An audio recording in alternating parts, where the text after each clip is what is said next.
ഒരു ചോദ്യം കൂടി, ഒരു ലാസ്റ്റ് ചോദ്യം. ഓക്കെ ചോദിച്ചോളൂ. ഭൂമി ഉരുണ്ടപ്പോൾ എന്തയിൽ എന്നോവർ, ഭൂമി അതൊക്കെയും ഒരു ചൂട് എന്നോവർ എന്ന് മൊഹീദിമാലയിലുണ്ട്. ഭൂമി ഉരുണ്ടപ്പോൾ കൈകളിലാക്കാൻ ഭൂമി എന്താ മൈദയാണോ? ഈ വരിക്ക് വല്ല അർത്ഥവുമുണ്ടോ? ഇതുകൊണ്ട് എന്താണ് ഉദ്ദേശിക്കുന്നത് എന്നാണ് ചോദ്യം. അതെ മൊഹീദ്ദീൻമാലയിൽ ഭൂമി ഒരുണ്ട പോൽ എൻ കയ്യിൽ എന്നോവർ എന്ന ഒരു വരിയുണ്ട്. അപ്പോൾ ഭൂമി ഇങ്ങനെ ഒരു കയ്യിൽ ഉരുട്ടിപ്പിടിക്കാൻ ഇതെന്താണോ, പൊറോട്ട ഉണ്ടാക്കുന്ന മൈദയാണോ എന്നാണ് ചോദ്യകർത്താവ് ഉന്നയിച്ചിട്ടുള്ളത്. ഇൻഷാ അല്ലാഹ് ബഹുമാനപ്പെട്ട സയ്യിദ് അലവി നിളാമി അൽ അർശദി മറുപടി പറയുന്നു. അസ്സലാമു അലൈക്കും വറഹ്മത്തുള്ളാഹി. മൊഹീദ്ദീൻമാലയിലെ 37-ാമത് വരിയുമായി ബന്ധപ്പെട്ടാണ് ചോദ്യകർത്താവ് ചോദ്യം ഉന്നയിച്ചിട്ടുള്ളത്. ഭൂമി ഒരുണ്ട പോൽ എൻ കയ്യിലെന്നോവർ, ഭൂമി അതൊക്കെയും ഒരു ചുവടെന്നോവർ. മഹാനായ ശൈഖ് ജീലാനി റളിയല്ലാഹു തആല അൻഹു ഭൂമിയെ മുഴുവനും ഒരു ഉണ്ട പോലെ തൻ്റെ കയ്യിൽ ചുരുട്ടിപ്പിടിച്ചു. ഈ ചോദ്യം സത്യത്തിൽ മഹാന്മാർക്ക് അള്ളാഹു കൊടുക്കുന്ന കഴിവുകളെക്കുറിച്ച് വിശ്വാസമില്ലാത്ത വഹാബിസത്തിൻ്റെ പ്രേമം കയറിയ ആളുകളിൽ നിന്നാണ് ഇത്തരം ചോദ്യങ്ങൾ ഉണ്ടാകാറുള്ളത്. എന്നാൽ മഹാനായ ശൈഖ് ജീലാനി റഹ്മത്തുള്ളാഹി അലൈഹിയെക്കുറിച്ച് ഇവിടെ വിഷയാവതരണത്തിൽ തന്നെ മഹാനവറുകളുടെ വിശിഷ്ടമായ ജീവിതത്തെക്കുറിച്ചും അള്ളാഹു അവിടത്തേക്ക് കൊടുത്ത കറാമത്തുകളെക്കുറിച്ചും, ഇത്രയും വലിയ കറാമത്തിനുടമയായ ബഹുമാനപ്പെട്ട ശൈഖ് ജീലാനി തങ്ങൾക്ക് എന്തേ ഭൂമിയെ ചുരുട്ടിപ്പിടിച്ചൂടെ? എന്താണ് ആ വാചകത്തിൻ്റെ അർത്ഥം? ശൈഖ് ജീലാനി തങ്ങൾ ആ ഭൂമിയെ മൊത്തവും ഒരു ഉണ്ടയാക്കി. നേരത്തെ ചോദ്യത്തിൽ പറഞ്ഞു എന്ത് മൈദയാണോ എന്ന്. ചോദ്യത്തിൽ കേട്ടാൽ തോന്നും മൈദക്ക് മാത്രമേ ഉരുളാൻ കഴിയുള്ളൂ എന്ന്.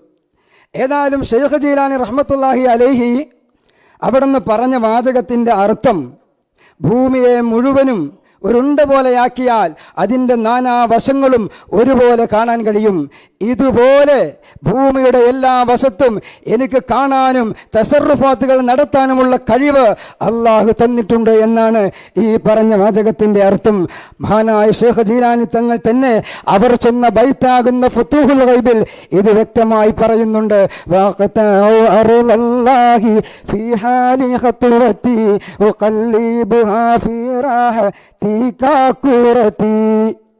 മഹാനവറുകൾ തന്നെ പറയുന്നുണ്ട്, ഭൂമി മുഴുവനും ഞാനൊരു ഉണ്ട പോലെ ഇങ്ങനെ ഉരുട്ടിക്കളിക്കുമെന്ന്. അതായത് ഭൂമിയുടെ എല്ലാ ഭാഗത്തും ഒരുപോലെ കാണാനും അവിടെയുള്ള അവസ്ഥകൾ ശ്രവിക്കാനും എനിക്ക് സാധിക്കുമെന്ന്. ഈ സംഭവം മഹാന്മാർക്കുണ്ടാകുമെന്നതിൽ യാതൊരു സന്ദേഹവുമില്ല. മഹാനായ മുത്തനബി സല്ലല്ലാഹു അലൈഹി വസല്ലമ തങ്ങൾ പറയുന്ന ഒരു ഹദീസ് ബഹുമാനപ്പെട്ട ഇമാം മുസ്ലിം റളിയല്ലാഹു തആല അൻഹു റിപ്പോർട്ട് ചെയ്യുന്നുണ്ട്. മഹാനായ മുസ്ലിം റളിയല്ലാഹു അൻഹു അവിടുത്തെ സ്വഹീഹിൻ്റെ 2889 നമ്പർ ഹദീസായിട്ട് മഹാനായ മുത്തനബി പറയാണ്, ഇന്നല്ലാഹ സവാലിയൽ അർള ഫറഅയ്തു മശാരിഖഹാ വ മഗാരിബഹാ.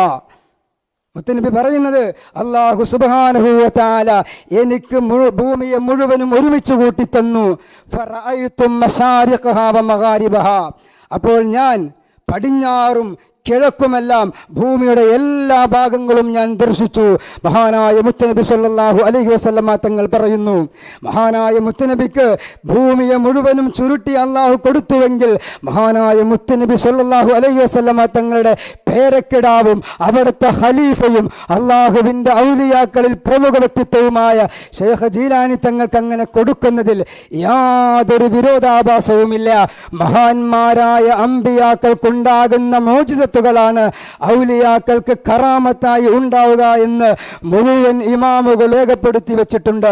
മഹാനായ ഇമാം റംലി റളിയല്ലാഹു തആല അൻഹു അവിടുത്തെ ഫതാവയുടെ 4-ാം വാള്യം 337-ാമത്തെ പേജിലും ഇത് സവിസ്തരം പ്രതിപാദിച്ചിട്ടുണ്ട്. എന്നാൽ വഹാബി പ്രസ്ഥാനത്തിന് വേണ്ടി ജീവിതകാലം മുഴുവനും ചിലവഴിച്ച ഉമർ മൗലവി അദ്ദേഹം മരണപ്പെട്ടു പോയപ്പോൾ അദ്ദേഹത്തിൻ്റെ പേരിൽ മുജാഹിദുകളൊരു മാല എഴുതിയുണ്ടാക്കി. മുജാഹിദുകൾ എല്ലാവരും കൂടിയിരിക്കുന്ന സമയം, അന്ന് ഇത്രമാത്രമൊന്നും അവർ പിരിഞ്ഞിട്ടില്ല. എല്ലാവരും കൂടി ഉണ്ടാക്കിയ ഉമർമാല. എന്താണ് ഉമർമാലയിൽ അവർ പറയുന്നത്? 2-3 വരി ഞാൻ ചെല്ലാം. സ്വർഗത്തിലേക്ക് കുതിച്ചാവേ ചേതന വേദന ശാന്തിത്തൻ സായുജ്യമാകുവാൻ. ആരും ജവാബൊന്നും ചെല്ലണ്ട, ഉമർ മൗലവിയുടെ മാലയാണ്. അങ്ങനെ അവസാനം ആ മാലയുടെ അവസാന ഭാഗം ഉമർ മൗലവിയെ വർണ്ണിച്ച് അവിടുന്ന് പറയാണ്, സ്വർലോകം കൈക്കുള്ളിലാക്കി ജീവിക്കവേ എങ്ങനെയങ്ങോ സമ്പാദിച്ചു ഭൂമിയെ. ഉമർ മൗലവി ഭൂമി ലോകത്ത് ജീവിച്ചിരിക്കുന്ന കാലത്ത് സുഖലോക സ്വർഗത്തെ മുഴുവനും തൻ്റെ കൈക്കുള്ളിലാക്കിയിട്ടാണ് അത്ര ജീവിച്ചത്. ഇത് ഉമർ മൗലവിയുടെ പേരിൽ വിരചിതമായ മാല 2000 അൽ-ഇസ്ലാഹ് ഏപ്രിൽ ഇറങ്ങിയ അൽ-ഇസ്ലാഹ് മാസികയിലാണ് ഇത് രേഖപ്പെടുത്തി വെക്കുന്നത്. മഹാനായ ഷെയ്ഖ് ജീലാനി റഹ്മത്തുള്ളാഹി അലൈഹി ഈ കാണുന്ന ഭൂമിയെയാണ് ഉണ്ടയാക്കി കയ്യിൽ വെച്ചതെന്ന് പറയുന്നത്. നേരെ മറിച്ച് എന്താ സ്വർഗമെന്ന് പറയുന്നത്? സ്വർഗത്തെക്കുറിച്ച് വിശുദ്ധ ഖുർആൻ പറയുന്നത് വസാരിയോ ഇലാ മഗ്ഫിറത്തിൻ മിർ റബ്ബിക്കും വജന്നത്തിൻ അർളുഹസ് സമാവാതു വൽ അർള്. സ്വർഗമെന്ന് പറയുന്നത് 7 ആകാശത്തെക്കാളും ഭൂമിയേക്കാളും ഒക്കെയും പ്രവിശാലമാണ്. ആ പ്രവിശാലമായ ഭൂമിയെയാണ് ഉമർ മൗലവി തൻ്റെ കൈക്കുള്ളിൽ ഒതുക്കിയത്.